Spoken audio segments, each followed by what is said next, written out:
Hello दोस्तों, स्वागत करते हैं अपने यूट्यूब चैनल पर। और जैसा कि हाजिर हैं हम एक बार नई वीडियो लेके और बेहद ही इम्पोर्टेंट टॉपिक लेकर। जैसा कि हमने इससे पहली वीडियो में पढ़ा था, यदि किसी वैद्युत द्विध्रुव को हम घुमाएं तो उसको घुमाने में किया गया कार्य की गणना की थी, कार्य का सूत्र निकाला था। अब हम जो है वो हम किसी वैद्युत द्विध्रुव को वैद्युत क्षेत्र में रखें तो उस पर थीटा कोण पर रखा जाए, यानी कि उस वैद्युत द्विध्रुव को अगर थीटा कोण पर रखा जाए तो उस थीटा कोण पर रखने पर उसकी स्थितिज ऊर्जा का सूत्र निकालना है। बेहद इंपॉर्टेंट क्वेश्चन है, हमेशा आता है, एग्जाम में पूछा जाता है। तो मैंने लिख रखा है यहाँ पे, वैद्युत क्षेत्र में क्षेत्र की दिशा से थीटा कोण पर रखे वैद्युत द्विध्रुव की स्थितिज ऊर्जा का सूत्र। यहाँ पर हमने वैद्युत क्षेत्र ले रखा है, यानी कि ई। एक यहाँ पे वैद्युत द्विध्रुव रखा है, एक वैद्युत द्विध्रुव का प्लस क्यू आवेश एक पर और एक सिरे पर माइनस क्यू आवेश है। ठीक है, कह रहा है इसे ये जो वैद्युत द्विध्रुव रखा है, ये वैद्युत द्विध्रुव वैद्युत क्षेत्र के साथ कौन सा एंगल, थीटा एंगल बना रहा है। ठीक है, इस प्लस क्यू आवेश पर एक बल लग रहा है एफ, और एक इस माइनस क्यू आवेश पर बल लग रहा है एफ। इन दो आवेशों पर लगने वाले बल का मान तो बराबर है, लेकिन प्रकृति क्या है, अलग अलग है, यानी कि दिशा क्या है इनकी, अलग अलग है। अब और पहले तो ये जानने की कोशिश करते हैं कि स्थितिज ऊर्जा क्या होती है। तो स्थितिज ऊर्जा क्या होती है, कह रहा है किसी विद्युत क्षेत्र में, यानी कि विद्युत क्षेत्र है, किसी विद्युत क्षेत्र में वैद्युत द्विध्रुव की स्थिति विशेष के कारण, यानी कि इस वैद्युत द्विध्रुव की, ये जो पूरा वैद्युत द्विध्रुव है, इस वैद्युत द्विध्रुव की स्थिति के कारण उसमें जो संचित ऊर्जा को, यानी कि उसमें जो ऊर्जा संचित होती है ना, उसी को हम क्या कहते हैं, वहाँ पे स्थितिज ऊर्जा कहते हैं। ठीक है, कह रहा है इसी को निकालना है। मैंने इसकी पूरी थ्योरी यहाँ पे लिख रखी है। माना किसी क्षण वेक्टर पी द्विध्रुव, ये कोई वेक्टर पी, मैंने द्विध्रुव, इस द्विध्रुव का मैंने एक नाम रख दिया वेक्टर पी द्विध्रुव वाला एक वैद्युत द्विध्रुव वैद्युत क्षेत्र ई के साथ थीटा कोण बनाता है, और ये वैद्युत क्षेत्र ई के साथ कितना कोण बना रहा है, थीटा कोण बनाता है। तब इस द्विध्रुव पर कार्य करने वाले वॉल्यूम का आघूर्ण, और कार्य करने वाले वॉल्यूम का आघूर्ण हम पहली या पिछली वीडियो में हम निकाल चुके हैं। टॉ इजकल टू होता है P into E into sine theta. ठीक है, अब हम देख रहे हैं, ठीक है, जिसको मैंने समीकरण क्या मान लिया, एक मान लिया। अब मुझे ये देखना है कि इस वैद्युत द्विध्रुव को अगर घुमाऊं तो घुमाने पर मैं पूरा कोण तो नहीं लेता हूँ। मैंने पिछली वीडियो में ही बताया था कि मैं एक छोटा सा अल्पांश कोण लेता हूँ, पहले सबसे उसका एक छोटा सा हिस्सा लिया जाता है। तो मैं क्या लिख रहा हूँ यहाँ पे, वैद्युत द्विध्रुव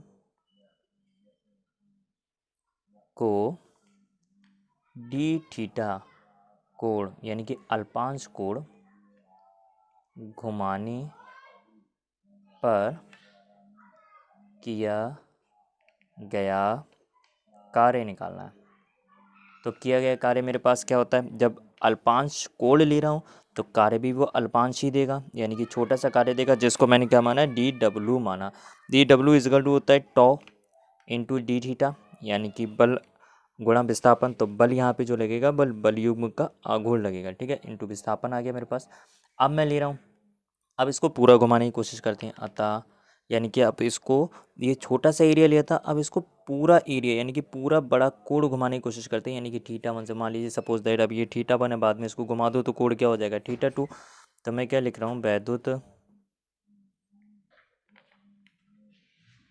क्षेत्र में थीटा वन से थीटा टू कोण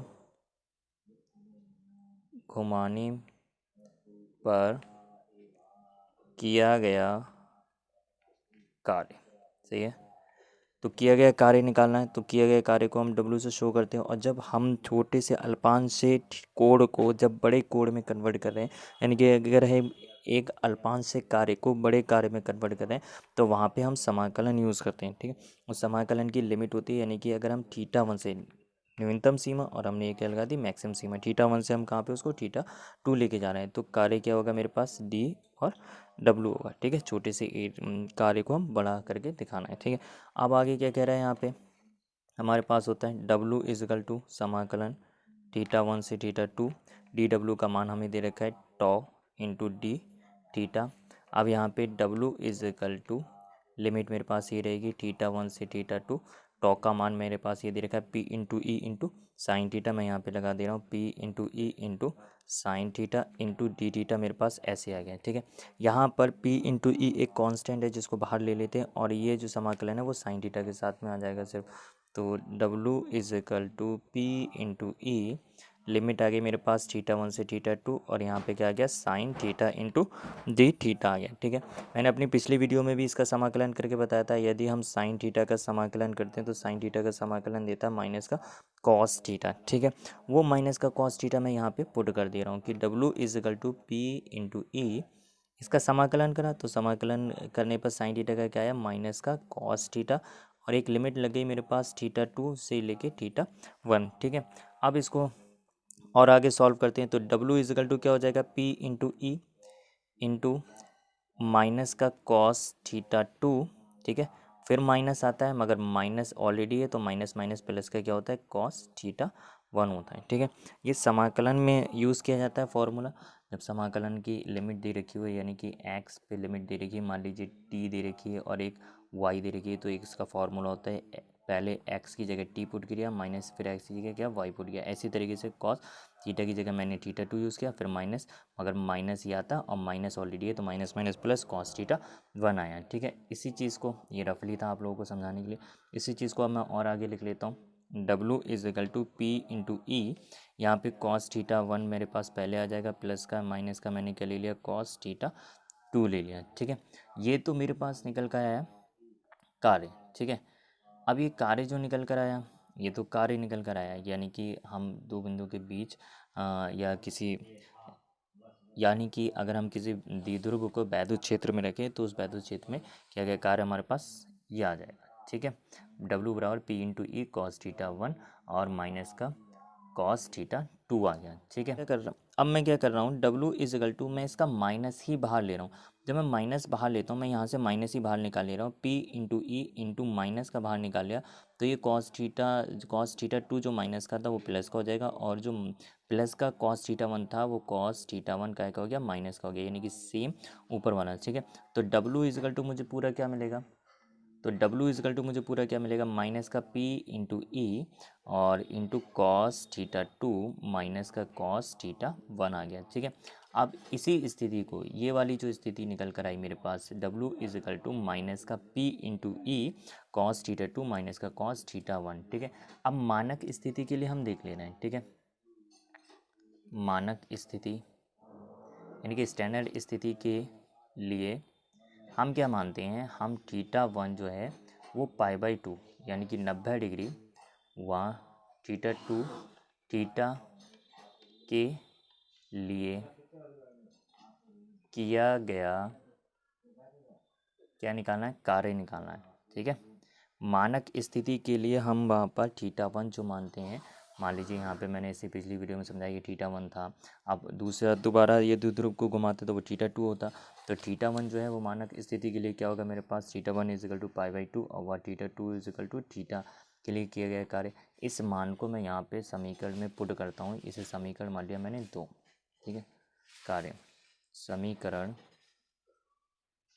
2 से, समीकरण 2 है W इज इक्वल टू, समीकरण 2 है W is equal to minus का P into E cos theta minus का कॉस θ1 कितना दे रखा है मुझे π/2, तो π/2, तो W is equal to minus का P into E into cos theta, इसका मान कितना होता है 0, तो ये मेरे पास निकल के आया क्या कार्य पूरा। ठीक है, मानक स्थिति में तो W is equal to minus का P into E into cos theta. बताना चाह रहा हूँ कि ये जो कार्य निकल के आया, यह कार्य ही, ठीक है, किया गया कार्य ही वैद्युत द्विध्रुव की स्थितिज ऊर्जा कहलाती है। यानी कि किसी वैद्युत द्विध्रुव को θ1 से जब हम θ2 कोण घुमाते हैं तो उस कोण घुमाने में किया गया कार्य ही क्या कहलाता है, वैद्युत द्विध्रुव की स्थितिज ऊर्जा कहलाता है।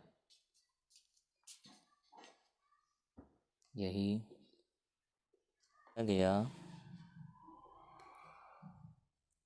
कार्य वैद्युत द्विध्रुव की स्थितिज ऊर्जा होगा। ठीक है, तो ये जो कार्य किया जाएगा मानक स्थिति में, जो कार्य किया जाएगा वो किया गया कार्य ही क्या होगा, वैद्युत द्विध्रुव की स्थितिज ऊर्जा होगी। और स्थितिज ऊर्जा को हमेशा हम क्या है इससे यू से प्रदर्शित करते हैं। यू इज इक्वल टू क्या हो जाएगा, यही जो कार्य क्या है वही तो होगा। तो यू इज इक्वल टू कार्य क्या है मेरे पास, माइनस का P into E into cos theta. ठीक है, तो ये हमारा कार्य का फॉर्मूला निकल कर आया। ठीक है, कब, जब किसी वैद्युत क्षेत्र में क्षेत्र की दिशा से थीटा कोण पर रखे वैद्युत द्विध्रुव की स्थितिज ऊर्जा का सूत्र निकालना हो। और स्थितिज ऊर्जा का सूत्र हमारा क्या निकल कर आया, स्थितिज ऊर्जा का सूत्र आया U is equal to minus का P into E into cos theta. ठीक है, चलिए आशा करते हैं कि आपको ये जो डेरिवेशन है यानी कि जो हमने स्थितिज ऊर्जा का सूत्र निकाला है वो बेहद अच्छी तरीके से समझ में आया हो। ठीक है, हमारे चैनल पर बने रहने के लिए सब्सक्राइब करें, लाइक करें, शेयर करें। मिलते हैं अपनी नेक्स्ट वीडियो में। धन्यवाद।